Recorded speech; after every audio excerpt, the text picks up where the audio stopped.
Pedro, un gran hombre de Dios, con sus equivocaciones. Creo que no hay nadie que haya traicionado tanto al Señor, que le haya faltado tanto al Señor, y sin embargo, un ejemplo para nosotros. Y él está escribiendo su primera carta, ¿recuerdan?, para alentar a aquellos que estaban siendo perseguidos. Y ahora esta segunda carta, que fue escrita 1 o 2 años después, aproximadamente, el año más o menos 66 después de Cristo, Pedro escribe esta segunda carta, ya motivado porque sabía que le quedaba poco tiempo, ya iba a partir, entonces quería recordarnos todas estas cosas grandiosas, todas estas bendiciones que Dios nos dio, y él empieza a escribir esta carta, y ya hemos visto que él nos anticipa las bendiciones grandes que tenemos en el Señor Jesucristo, nuestra salvación, lo que nos espera en el futuro, y entonces dice, yo les puedo decir con certeza porque mis ojos vieron la majestad, la gloria, la deidad de Jesús ahí en el monte. Son los versículos, los 3 anteriores que estuvimos viendo, a lo que nos va a tocar hoy en el capítulo 1, versículo 19 al 21 de 2 Pedro. Pero ahora nos va a reafirmar que, aparte de que yo vi la gloria del Señor Jesucristo, vi su deidad ahí en el monte, aparte nos va a decir ahora que tenemos algo muy grande que nos da la certeza, la seguridad que nosotros podemos vivir en esta tierra confiados en nuestro Dios. Vamos entonces a 2 Pedro, capítulo 1, versículo 19 y 21, 19 al 21. Entonces, 2 Pedro, capítulo 1, versículo 19. Tenemos también, o sea, después de afirmar Pedro que estuvo con el Señor Jesucristo en el monte, que vio toda esa gloria que ya hemos analizado, tenemos también la palabra profética más segura, a la cual hacéis bien en estar atentos como a una antorcha que alumbra en lugar oscuro hasta que el día esclarezca y el lucero de la mañana salga en vuestros corazones. Entendiendo primero esto, que ninguna profecía de la Escritura es de interpretación privada, porque nunca la profecía fue traída por voluntad humana, sino que los santos hombres de Dios hablaron siendo inspirados por el Espíritu Santo. 3 preciosos versículos que dan conclusión a este primer capítulo de 2 Pedro. Entonces, una introducción comienza, tenemos también la palabra profética más segura. Y estaba pensando en un ejemplo cuando uno manda a un niño a comprar algo al almacén. Me vas a acordar cuando mamá me decía, tenés que ir al almacén. Tenía yo 7 años, 8, estaba recontento, feliz. Mi mamá me mandaba y yo salía corriendo. Ahora, justo ahora. Uno siempre quiere jugar y parece que nunca quiere hacer un mandado. Y de golpe mamá te dice, o me decía, andá y comprarme manteca. Y ¿se acuerdan la propaganda esa? Dánica dorada, Dánica dorada, Dánica dorada. ¿Cómo iba el chico para no olvidarse? Porque ¿qué nos pasa a los chicos? Salimos corriendo al almacén y cuando llegamos al almacén nos distrajimos con esto, con aquello, encontramos un amigo, vimos una bicicleta súper y decimos, esta es la que yo quiero y todo. Y cuando llegamos al almacén, ¿qué querés? No sé, la verdad que no me acuerdo. Bueno, dame caramelo, que es lo que siempre me gusta. Nos olvidamos. Entonces en la propaganda iba la nena, creo que era una nena, Dánica dorada, Dánica dorada, Dánica dorada, o sea, manteca, manteca, manteca. Cuando llegaba se acordaba. Bueno, esto es más o menos lo que Pedro está tratando de hacer con nosotros. Que no nos olvidemos de la grandeza de nuestro Dios. Que no nos olvidemos que no hemos confiado en una religión, en un libro que lo escribieron personas humanas tan solos, como vamos a estar analizando ahora, sino que es palabra de Dios. Y eso es lo que Pedro quiere hacer, nos recuerda, nos refresca. ¿Se acuerdan que hemos leído también que Pedro dice, me voy a ocupar, que cuando yo parta, ustedes recuerden todas estas cosas? Por eso nos dejó escritas estas cartas preciosas. Ahora, ¿estoy en la verdad? ¿Estamos en la verdad? ¿Vieron cuántas veces uno se cuestiona y estaremos en lo correcto? ¿Estaremos en la iglesia adecuada? ¿Estaremos en esto? Bueno, ¿qué es la verdad? Nosotros sabemos cuál es la verdad. Nos basamos en la palabra de Dios. ¿Cómo lo sé? ¿Cómo sabemos que esta es la palabra de Dios? Bueno, la han tratado de destruir, de quemar, no pudieron. Tenemos un montón de cosas, pero tenemos algo certero, que es lo que Pedro nos está llevando en nuestro pensamiento, guiado por el Espíritu Santo en este momento. ¿Cuál es la certeza de que es la palabra de Dios? Justamente son las profecías que sean cumplidas. Ahora me gustaría, Dani, ¿tenés un micrófono? Ahí tenemos un micrófono. Me gustaría que pensemos un poquitito, vamos a ver si podemos hacerlo en menos de 10 minutos y que ustedes me ayuden a desarrollar un poco este mensaje. ¿Qué profecías se han cumplido? A ver quién se atreve a levantar su mano. Le acercamos un micrófono para que se pueda escuchar. Ahí, Ari tiene para decirnos. Espera el micrófono, ¿sí? Bien. Muy bien, la venida del Señor Jesucristo, la principal. ¿Cuántas profecías se escribieron en el Antiguo Testamento acerca de la venida del Señor Jesucristo, de la primera venida? ¿Cuántas? Un montón decimos. Y perfecto, si ustedes dicen un montón, digan, ¿cuántas profecías se escribieron? Muy bien, muy perfecto. Porque no sabemos exactamente. Algunos dicen 300 profecías, otras 350 profecías. Hay un montón de versículos, ya desde Génesis se nos venía profetizando acerca de la venida del Mesías, del Libertador, de nuestro amado Señor Jesucristo. ¿Qué otra profecía se ha cumplido? Acá, Patri. Que Israel es un país de nuevo desde 1948. Muy bien. Amós decía que nuevamente van a volver a su tierra. También tenemos otros que han profetizado, otros profetas. ¿Y qué pasó? Se reían muchos. Yo tuve oportunidad de leer un libro de 1930 donde decían, contrario a lo que piensan los cristianos, que Israel volverá a ser nación, esto jamás se cumplirá. En 1930, porque Israel estaba disperso por el mundo, nunca más iba a volver a ser nación. Sin embargo, ayúdenme, 15 de mayo de 1948, 16 de mayo, recuerdo 15 de mayo de 1948, nuevamente vemos que Israel vuelve a ser nación. Se cumplen las profecías de Amós. ¿Qué otra profecía? Oye, Chiche, muy bien, ahí también Silvia quiere hablar. Digo el micrófono por si estamos saliendo por internet, para que puedan escuchar. Chiche. A mí se me ocurren dos. A mí en lo personal me volaron la cabeza cuando la descubrí por primera vez. La primera es que en Isaías Dios menciona específicamente a Ciro, el rey persa, muchos siglos antes de que naciera, y lo nombra explícitamente. Y la segunda es cuando en Daniel... Sí, también de Ciro vas a decir, o no, para ahí. Esperamos, porque justo es una de las profecías que yo quería que veamos. Así que Chiche me dio pie para que lo leamos. Vamos entonces a Isaías, capítulo 44. Vamos a hacerlo rapidito. Pero quisiera en esta noche que podamos reafirmar nuestra creencia en la palabra de Dios. Hermanos, yo sé que la mayoría de los que estamos acá estamos firmes en creer en el Señor. Pero las profecías son las que nos ayudan a afirmar nuestra fe, porque se han cumplido. Hay muchísimas profecías dichas por seres humanos que nunca se cumplieron.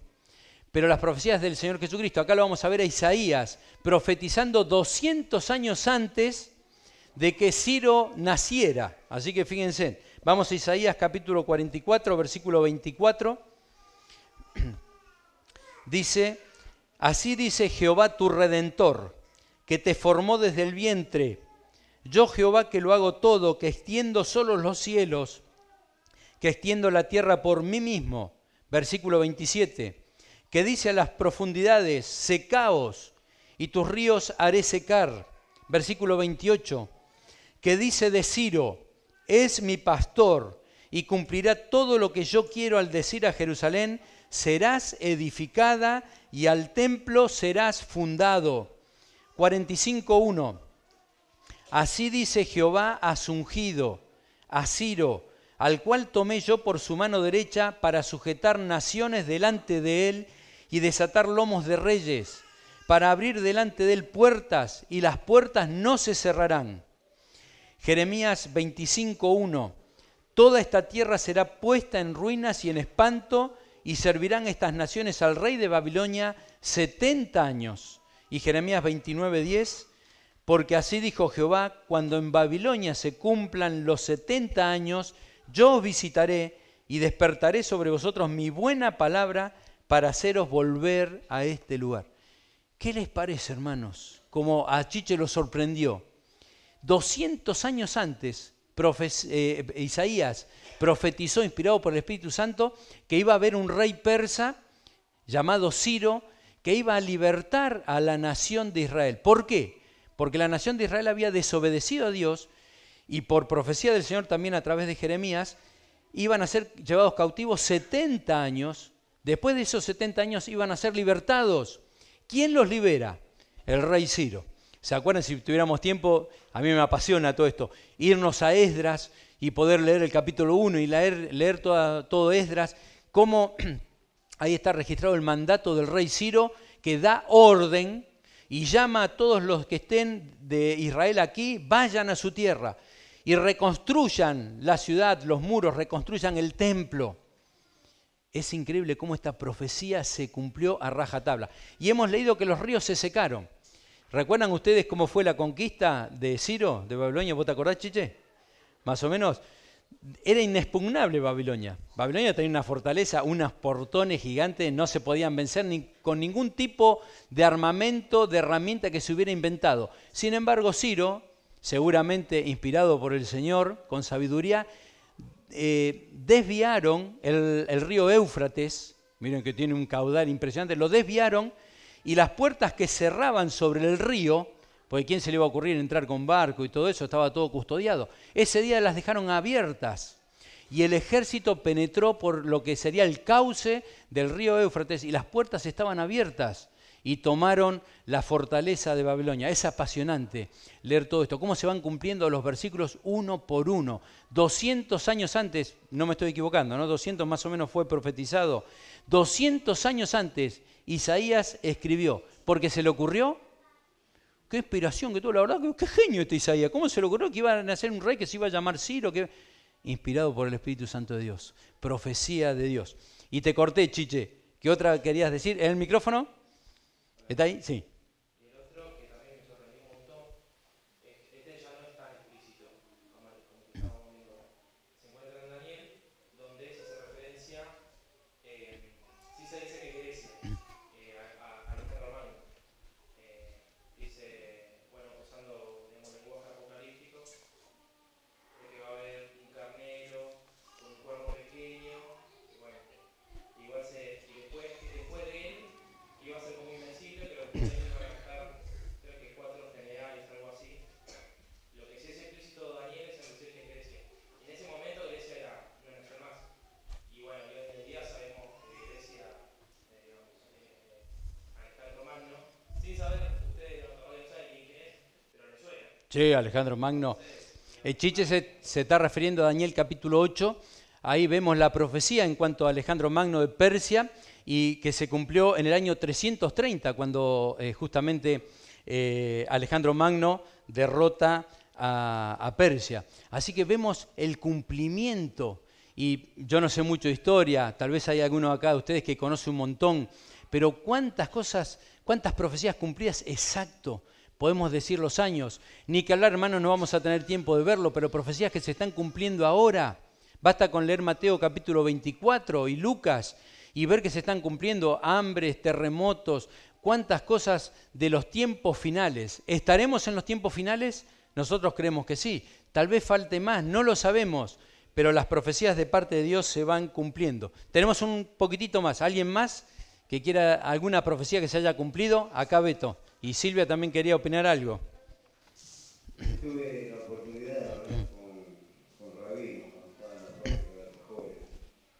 Y antes de la línea, antes que funcionara la línea, tenía que utilizar los vidrios.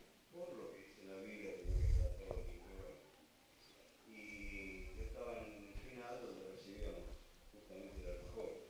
Y le cité Isaías 53. Me identifiqué. Y ahora que lo identifiqué en aquel tiempo con los judíos mesiánicos que vinieron acá a la iglesia, Sí. hace muchos años, y me identifiqué de esa manera. Y estaba el rabino, estábamos todos atrás. No, Isaías 53, 5, 6, no sabemos lo Y ellos no lo leen. El pueblo de Israel lo tiene vedado, Isaías 53. Basta con que ustedes entablen una conversación. Nunca se les ocurra empezar directamente por el Señor Jesucristo porque no van a poder seguir avanzando nada más, los van a cortar. Pero hablar de la palabra de Dios, pero cuando llegamos a Isaías 53, ellos lo tienen vedado. No se les permite leerlo ni analizarlo. Así que gracias. ¿Alguien más que quiera recordarnos una, Carlos? Bueno, esto está en Isaías también, tiene que ver con el nacimiento de Jesucristo, que para ese tiempo dos naciones en particular iban a dejar de existir. Eso fue un mensaje que el propio profeta le había dado al rey Acaz, que era rey de Judá, que había dos reyes enemigos a los que ese rey le temía. Eran el rey de Siria, Resín, y el rey de Israel, Peca. En ese momento Isaías le dijo, el día que el Hijo de Dios naciera, Dios destruiría a los países de Resín y de Peca, a los que tanto miedo tienes. Así que muy bien. Cuando nació Jesús, Y se cumplió. Ya no existía.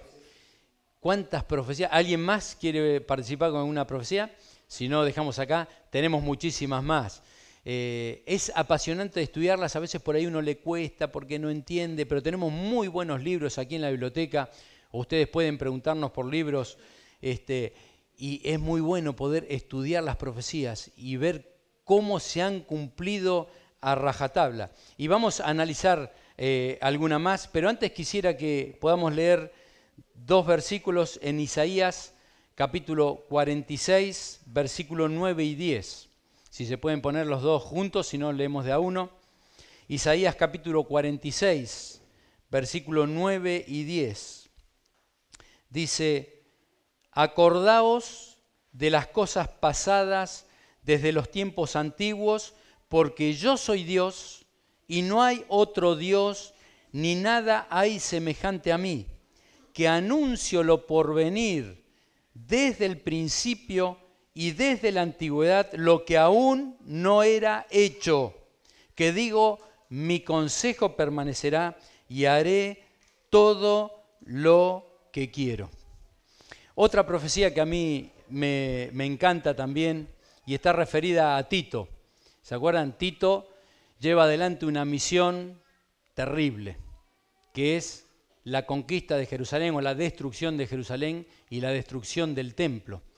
Ya Israel venía rebelándose contra el Imperio Romano y a partir del año, después del fallecimiento, de la muerte del Señor Jesucristo, del fallecimiento de algunos de sus seguidores, Israel tiene los celotes y otros tantos que formaban brigadas dentro del pueblo de Israel y empiezan a combatir contra los romanos. Tanto es así que desde el Imperio Romano llega un momento aproximadamente en el 68, 69, les estoy resumiendo rápidamente, envían a Tito, primero envían a su padre, Vespasiano, conquistan, después se retiran y se cumplen así. Si nos da el tiempo, hoy se animan a quedarnos un poquitito más. Yo quería terminar 8:30, pero no voy a poder. Les voy a robar 10 minutos más, pero vamos a leer, porque es lindo poder leerlo. Vamos a Lucas capítulo 19, versículo 43. Lucas capítulo 19,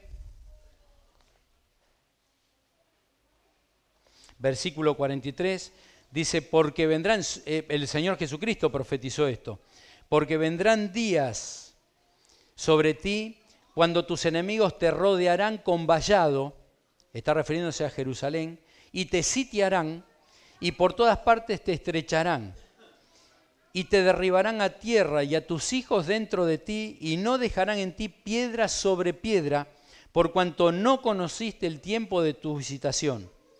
2 días después, el Señor, estando en el mismo templo, nos dice en Lucas capítulo 21, saltamos un poquito, versículo 10 para poder resumir rápidamente.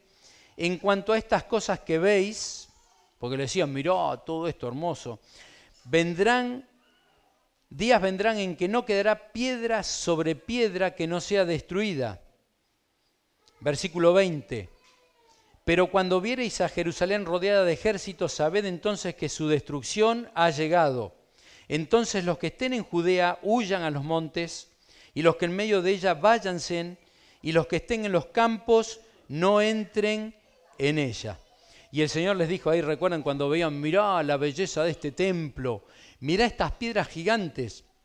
Yo no recuerdo exactamente, pero algunas de las piedras cuadradas que estaban construidos el templo eran gigantes. No sé si alguien se acuerda de las medidas de las piedras. 9 toneladas cada piedra. Eran algo gigante. Bueno, el Señor les dice, esto no quedará piedra sobre piedra, va a ser todo destruido. Y ahí el Señor también les dice, profecía con respecto a él, ¿se recuerdan? Yo en 3 días voy a volver a reconstruir este templo. No se refería al templo de piedra, sino a su cuerpo. Y entonces, como les decía, aproximadamente en el año 66 llega Vespasiano con su hijo Tito, entran, combaten, destruyen parte de Jerusalén, pero rápidamente se van. Y es ahí donde pueden escapar muchos. Pero después, al año siguiente, vuelve otra vez ya Tito y destruye totalmente Jerusalén. Hacen un vallado de árboles con troncos de todo Jerusalén. Por eso el Señor decía, harán un vallado para no dejar entrar ni salir a nadie, salvo los que ellos quisieran, y destruyen Jerusalén y el templo. No queda piedra sobre piedra. En el año 71, Tito regresa a Italia, es recibido como un héroe.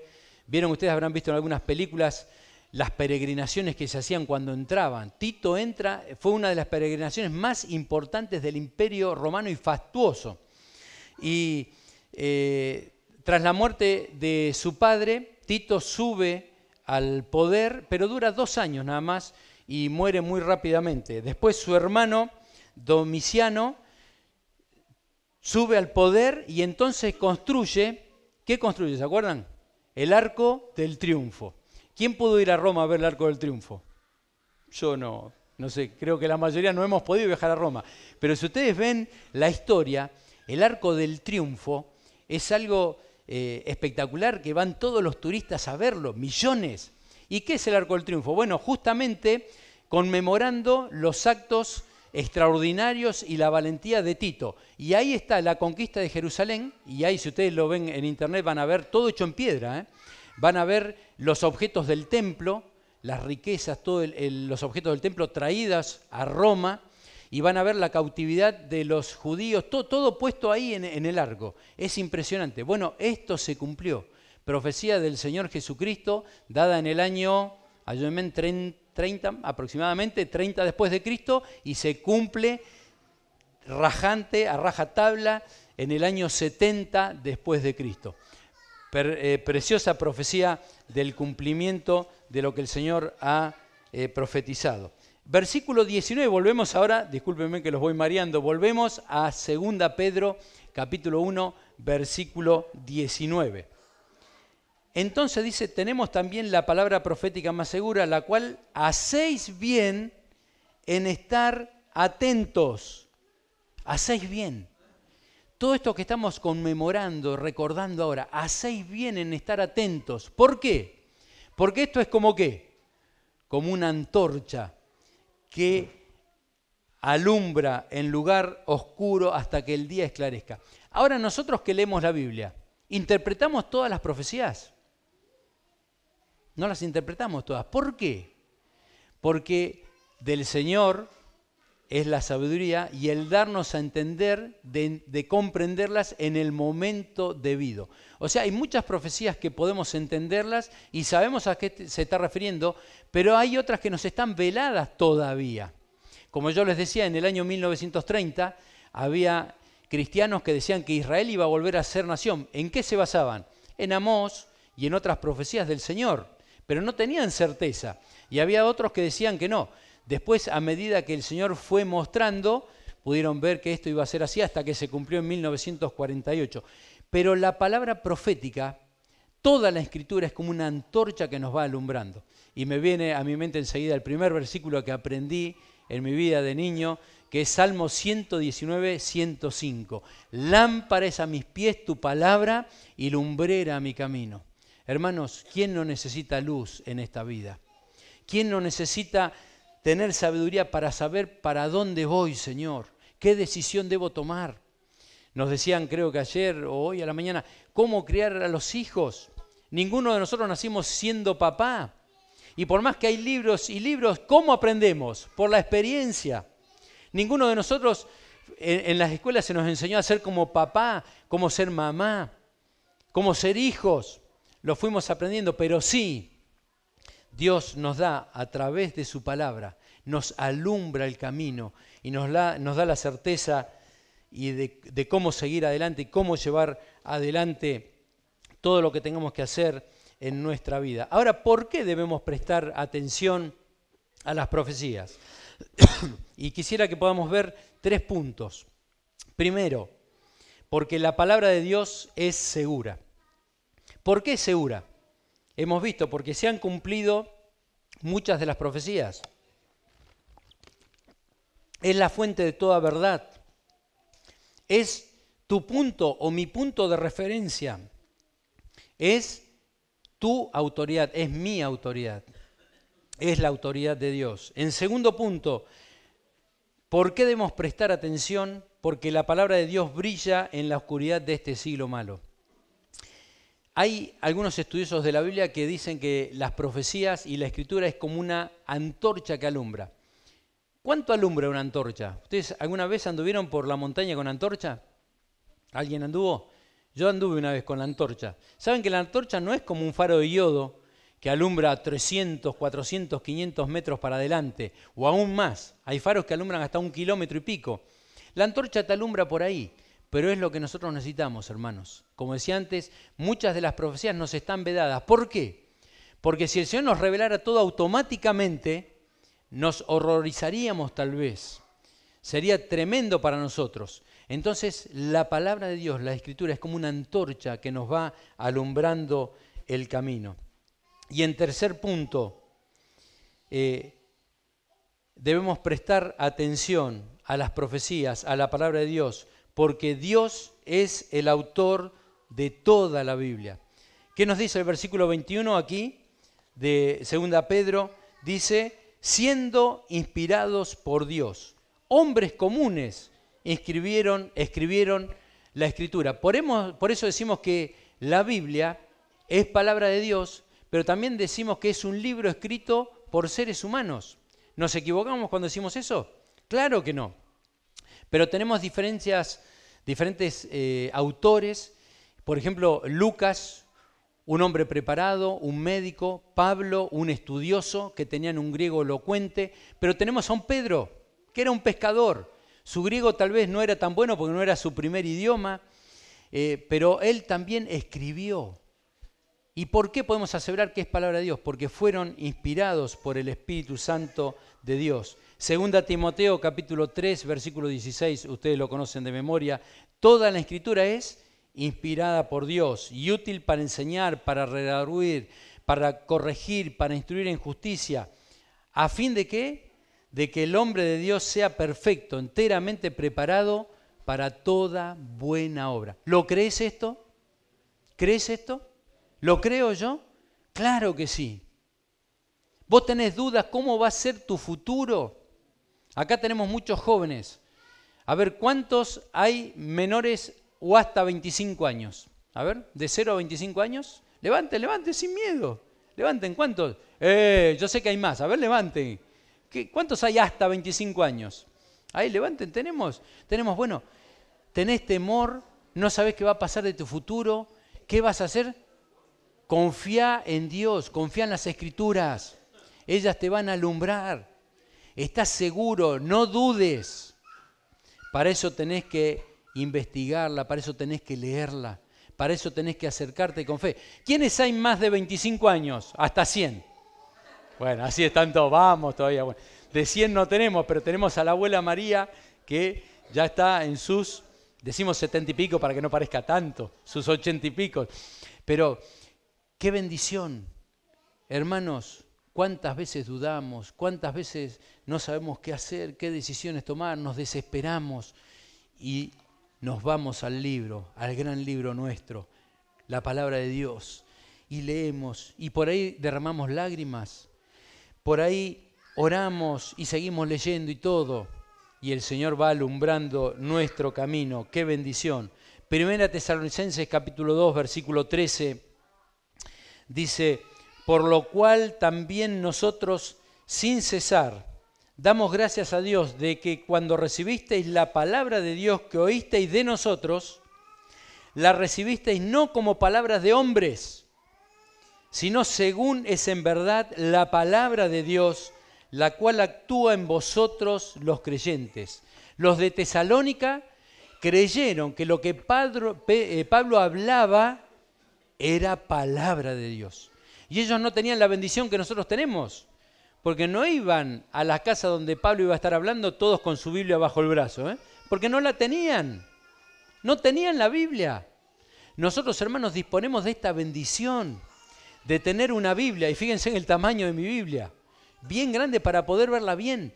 Tenemos internet, tenemos las tablets, tenemos el celular. Yo los veo a muchos de ustedes leyendo la Biblia, ya no traen más la Biblia, traen el celular y ponen la Biblia ahí. Está al alcance de nuestra mano. Tenemos comparativas con versículos del Antiguo Testamento, del Nuevo, de Apocalipsis, de Isaías, de Génesis. Es extraordinario. Los de Tesalónica no tenían esa bendición, pero creyeron que Pablo hablaba la palabra de Dios. En 1 Pedro 2:2, ¿se acuerdan que lo hemos visto? Desead como niños recién nacidos. ¿Qué deseamos? La leche espiritual no adulterada, para que por ellas crezcáis para salvación. Y vamos acelerando un poquito, versículo 20, entendiendo primero esto, que ninguna profecía de la Escritura es de interpretación privada. Podemos hacer 3 interpretaciones de esto, porque algunos estudiosos medio se pelean, no, esto dice lo otro, pero podemos afirmar 3 cosas con respecto a esto. Primero, que las profecías fueron anticipadas por nuestro Dios para mostrar al mundo que Él es el soberano. A medida que se van cumpliendo, decimos realmente la palabra de Dios es palabra de Dios, porque fue profetizado 200 años antes, 500 años antes, 1000 años antes y se cumplió. En segundo lugar, que no deben ser interpretadas personalmente, es decir, si yo como anciano, pastor, digo, miren, esta profecía dice esto, invento cualquier cosa. Pedro está aclarando que no debe ser interpretado por el pensamiento humano lo que le parece a uno, sino que tiene que tener afirmación de otras escrituras, otros versículos dentro de la palabra de Dios que apoyen que esto es así. Y en tercer lugar, no es que se le ocurrió a una persona o inventó los hechos, como decía antes, no es que Isaías un día se le ocurrió con su pluma, no sé cómo escribiría, digo pluma, pero bueno, utilizaba la pluma, la tinta que hacían y digo, uy, sí, voy a escribir sobre, capaz que un tipo que se llame Ciro y se le ocurrió. No es de interpretación privada, no es lo que se le ocurrió, sino que Isaías, como otros grandes hombres de Dios que escribieron las Escrituras, fueron inspirados por el Espíritu Santo. ¿Qué significa inspirado? La palabra que se usa en hebreo es soplado. El Espíritu Santo sopló. Es como ponen un ejemplo siempre de un barco a vela. Si hay viento no se mueve, si hay viento se mueve. ¿Por qué se mueve? Porque el viento sopla sobre las velas que son de tela y ese barco avanza. Así el Espíritu Santo de Dios sopló sobre estos grandes hombres de Dios que inspirados por el Espíritu Santo escribieron la palabra de Dios. Y dice en Hebreos capítulo 1, versículo 1 y 2, Dios, habiendo hablado muchas veces y de muchas maneras en otro tiempo a los padres por los profetas, en estos postreros días nos ha hablado por el Hijo, a quien constituyó heredero de todo y por quien asimismo hizo el universo. Hermanos, qué precioso. Hoy nos habla no tan solo por los profetas, sino también el mismo Señor Jesucristo nos habla, nos enseña, nos guía. Y para ir terminando, versículo 21, porque nunca la profecía fue traída por voluntad humana, sino que los santos hombres de Dios hablaron siendo inspirados por el Espíritu Santo de Dios. Creemos firmemente. Esta es la roca que nos sostiene, hermanos. Como el Señor Jesucristo habló de construir la casa sobre la roca o sobre la arena. ¿Qué es construir sobre la arena? Construir sobre el fundamento humano, sobre la creencia mía. ¿A quién le crees más? ¿A tus amigos? ¿Tus compañeros de trabajo? ¿Tus compañeros de estudio?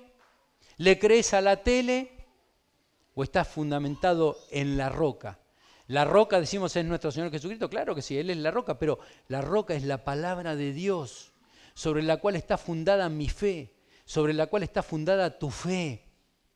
No hay posibilidad de seguir adelante si no estamos fundamentados sobre la roca, de poder llegar al triunfo como hijos de Dios. ¿Cuánto anhelamos poder que el Señor Jesucristo nos venga a buscar? Es una profecía que la creemos firmemente, hermanos, y que creemos que falta poco. Yo quisiera, antes de pasar por la muerte, ser trasladado por el Señor Jesucristo en su venida. ¿Y cómo quiero que me encuentre Él? Que me encuentre en victoria, que me encuentre fiel, que me encuentre sin pecado. Hermanos, ¿cómo lo podré lograr esto? Estando fundamentado en la roca. Ahora, si me fundamento en mis conceptos, en mis creencias, en mi fortaleza, en lo que me dicen mis amigos, mis compañeros, seguramente he de caer. Eso es la casa construida en la arena. Pero el Señor Jesucristo dijo, está la casa construida sobre la roca, sobre la palabra de Dios. Tu matrimonio, tu hogar, si están fundamentados sobre la roca, sobre la palabra de Dios, seguramente van a estar en triunfo. No sin problemas, no sin dificultades, porque las dificultades, los problemas nos acercan a Él, nos corrigen, nos mejoran, nos hace que no nos olvidemos nunca de que Él está presente. Pero sí vamos a tener la seguridad de que vamos a triunfar en el Señor Jesucristo. ¿Es la palabra de Dios tu única autoridad y punto de referencia? ¿O son tus opiniones y puntos de vista de otros los que gobiernan tus decisiones? ¿Prestás atención a las enseñanzas que recibís en la iglesia, en la radio, me estoy refiriendo a programas cristianos, en internet, a mensajes, a libros buenos cristianos que leemos, a grabaciones, antes escuchábamos cassette, etcétera, todo medio que puedas utilizar para escuchar la palabra de Dios? ¿Confirmás que todo eso que estás escuchando es palabra de Dios? ¿Te llenás de la palabra de Dios diariamente para aumentar la esperanza viva que sostiene tu fe? Recordemos y no olvidamos Romanos 10, 17. Dice, así que la fe es por el oír y el oír por la palabra de Dios, escuchar la palabra de Dios. Hermanos, ¿queremos vivir firmes? ¿Queremos vivir fieles al Señor? ¿Queremos poder desarrollar los dones que Él nos dio? ¿Queremos poder no equivocarnos en la vida? Fundamentémonos en la palabra de Dios. Y esto parece que es reiterativo en nosotros los que estamos aquí adelante. Otra vez, hay que leer la palabra de Dios. Siempre me lo están diciendo. Es la única forma. ¿Se imaginan si el enemigo, si Satanás pudiera destruir la palabra de Dios? Si la hiciera desaparecer de la tierra, tendrían la victoria total. Porque nos quitaría la roca donde nosotros estamos fundamentados.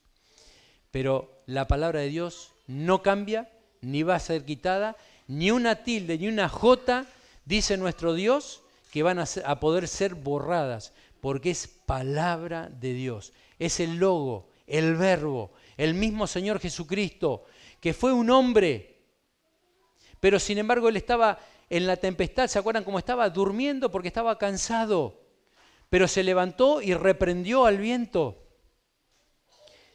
Iba camino a Samaria y tuvo sed, porque era un hombre, pero sin embargo cuando vino la mujer samaritana, le dio el agua viva, la salvación, la vida eterna.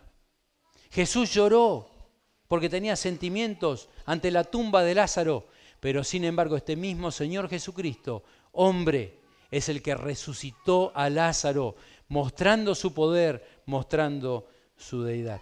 Dios quiera que nos ayude, hermanos, a poder estar fundamentados en la palabra de Dios. Y esto es lo que Pedro quería recalcar en estos versículos. Y va a continuar esta carta. Nos falta, es muy poquitita, tiene tan solo 3 capítulos, pero ahora va a hablar sobre los falsos maestros que van a tratar de apartarnos de estas verdades, de creer que las profecías no son tan así, que no se han cumplido, y va a terminar en el capítulo 3 mostrándonos que Él vuelve, pero hasta ahora no se ha cumplido, me parece que es todo un cuento, pero Él tiene paciencia porque quiere que muchos más puedan llegar al arrepentimiento. Vamos a estar analizando todo eso y quiera que Dios nos ayude a estar fundamentados en la roca, en su palabra. ¿Oramos? Padre Celestial, te damos gracias por estos momentos y gracias especialmente por tu palabra. Qué bendición poder tenerla con nosotros, poder tener este libro desde Génesis hasta Apocalipsis, inspirada por ti, la palabra que nos ha dado vida, tú nos has transformado. Como decíamos hoy a la mañana, cada uno de nosotros es un milagro de tu poder transformador. Gracias por esta nueva vida, gracias por la dirección, por la iluminación que tú nos das a través de tu Santo Espíritu. Gracias porque en ella encontramos vida, gracias porque en ella encontramos fortaleza, gracias porque en ella encontramos dirección, sabiduría, gracias porque en ella te encontramos a ti. Bendito Padre, gracias porque tú nos hablas. Y oh bendito Señor, en este momento queremos pedirte perdón por nuestros pecados. Oh Señor, que tú tengas misericordia de nosotros, que bendigas nuestras vidas. Y también, Señor, te pedimos que si hay alguien entre los presentes que todavía no te tiene como Señor, como Salvador, como soberano de su vida, que en este momento sea convencido por tu Santo Espíritu para que pueda aferrarse de ti. Tú que eres el Señor, el Salvador, el libertador de nuestra vida, el que nos llenas y calmas nuestra hambre espiritual, nuestra sed espiritual, porque tú eres el pan del cielo, el pan vivo, porque tú eres el agua viva, porque tú eres eterno. Oh bendito Padre, dejamos nuestras vidas en tus manos. Asístenos, ayúdanos. Gracias porque tú nos consuelas, porque tú nos das vigor, porque tú nos das fuerza, porque tú nos das aliento. Bendito Padre, damos toda la gloria a ti y lo hacemos en el nombre del Señor Jesús. Amén.